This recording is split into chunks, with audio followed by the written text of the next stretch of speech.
Hola, turubim, konnichiwa, hello. Konnichiwa, aloha, what it do? Welcome to the J-Boy Sports Podcast. Please like, share, and subscribe if you like the video. And even if you don't love everything that I do and say, you could still help a brother out by just doing those things anyway. Please comment. I like the debate. Let's have a conversation. Let's share it with the community. Trying to build the channel here. I think we have some good topics that people would love to discuss. And we look at it from a different point of view. So, feel free. I would greatly appreciate it, and you would be helping a brother out. In the meantime, the Rockets and the Warriors last night. Woo!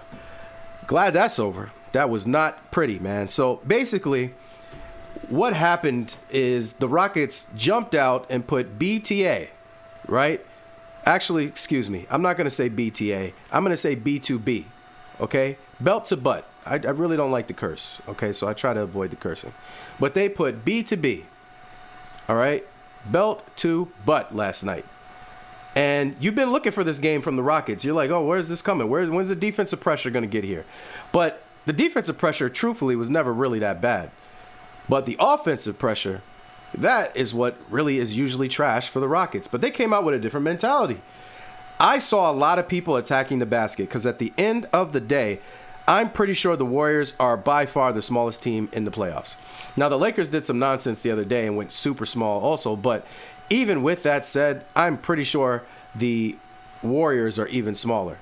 Now, the difference is the Warriors will play Quentin Post at times, and I think he's 7 feet, and they'll also play Kevon Looney at times, but those two are not always on the floor. They will go small in a heartbeat with Jimmy Butler at the P forward and Draymond Green at the center, and that's a small team. And if you notice, on the Rockets, that boy, Steven Adams, has been leading the league in offensive rebounds, right? In the playoffs, I believe. He's been going crazy, and it's because the Warriors are not a big team.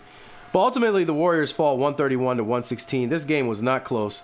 The score was 40-24 after the first quarter, and it was just a running riot. Now, the Warriors made a slight push at the end, and that helped out things and raised morale probably a little bit. But ultimately, this was a butt kicking. This is B to B, ladies and gentlemen, B to B. And basically, when you look at the Warriors, nobody really got it cooking. Steph had 13, and that was by far the best from the starters. Moody had 25 off the bench, 14 for Kevin Knox, which is amazing. I've been wondering what happened to Kevin Knox. He was on the Knicks back in the day. But everybody pretty much, they just got thrashed. They were turning the ball over too much. People were, the Rockets thrive on the turnovers. And they just had no answer. The Rockets just came out with a will, and they dang near look like the 2016 Cavaliers against the 2016 Warriors when they just started getting physical and pushing back and fighting everybody. And they put their hard hats on and they came to fight, man. And if you look at the starting lineup, geez Louise.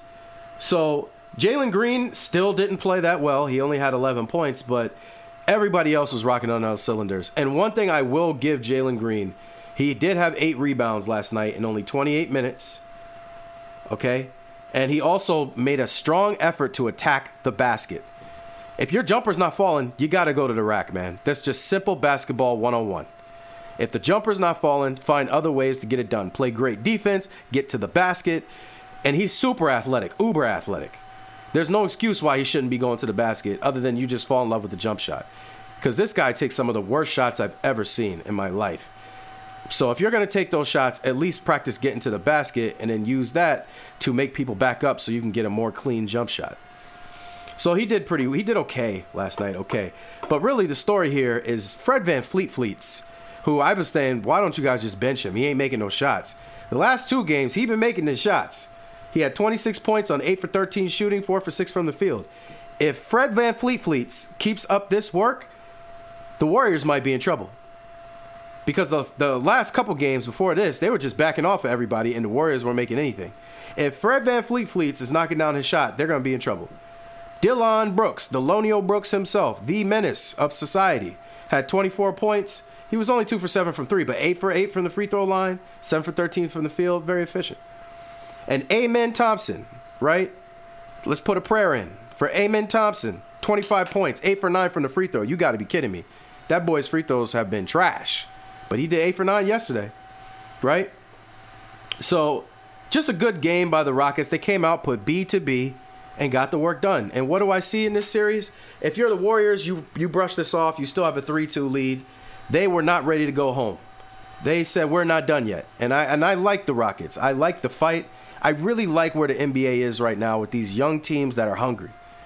And there's people that don't like Delonio Brooks. I call him Delonio because he's a menace. My boy Delonio Brooks, y'all may not like. I love Delonio Brooks. You know why? He doesn't give a dang about anybody. It's Delonio Brooks' world out here. And you're just in it. You're the next foe that he needs to knock off. And I love that about him. And that's why, to me, when he got taken off the Grizzlies, you see what happened to them. They ain't been nothing since. Delonio was holding it down. You got to have somebody like that that just doesn't give a dang about anybody else. He's going to ball out regardless. And it's not always going to be in the numbers, but the effort is going to be there. The smart play is going to be there. Not backing down is going to be there. And that's why I love me some Delonio Brooks. Pause, no bad boy after parties. Okay? Şengün had 15. He did all right. 9 boards, 9 assists. Almost had a triple dub. Almost. So, you know, this is what I see going forward is the Warriors, you brush this off. You try to come back with a better game plan. I don't want to say they're in trouble, but I don't know. The Warriors, the way they play, even when they lost in 2016, it's sometimes a toss-up, man, because Steph is great. But at times, Steph can be neutralized if the people around him are not doing a lot because you just focus on Steph. And he can only do but so much the way he plays. If you keep trapping him, dogging him, really on him, and Amen Thompson was all over him. If you keep doing that, then you can actually thwart off some of what Steph is really good at.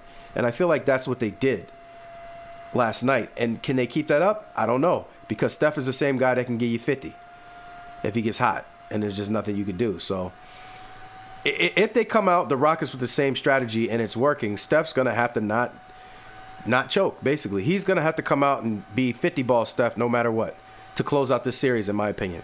From what I saw last night, it looks like the Rockets aren't going to go away. They feel confident. They believe in their defense. They're a hard-working bunch, and they're ruthless. They're savages. So if the Warriors don't match that energy and find a way to get Steph some good looks, they could be in trouble. But we'll see. Maybe it's just a blowout, but we'll see. I can't wait for the next game. But if you're the Rockets, you really got – first of all, you got to continue the shooting. You got to make your free throws. You got to continue to shoot well. And then outside of that, you know, you really got to pay attention to Steph, obviously, and try to keep everybody else in check and just play the way you can play. You're going to have to rely on your defense, and you're going to have to make the shots when they're open. Can the Rockets do that? We'll see. And if you're the Warriors, do whatever you got to do to find ways to get Steph more good looks. Because if Steph gets good looks, everybody gets good looks. And if you let the Rockets just single him out and focus on him, y'all going to lose this series again like 2016, even though you had a 3-1 lead. Because honestly, overall, I really believe the Rockets have the deeper team. To me, personally. I think their team is actually better when you look at the talent that they have. Right? But the difference is going to be, what can Steve Kerr do to get Steph open? Because that's why they lost in 2016. He just kept with the same strategy and it didn't work. So we'll see what happens. This was a really good game. It's been a very good series. I want to say this again. I've been very pleased with the NBA playoffs. It makes me remember why I love basketball. The regular season was doo-doo butter and a half. But these playoffs, these teams are coming to play, and I love every bit of it. Okay, I love every bit of it. There's only a few teams that were just like, why are you here? Like Miami. But other than that, dudes is hungry, dudes is fighting. That's all we want to see is competition. So thank you very much for your time. Please like, share, and subscribe. Don't click off immediately because we have some other suggested videos that we know you will love. Guaranteed. Okay? But in the meantime, thank you very much. Very humble. Much love. That somehow you never get over leaving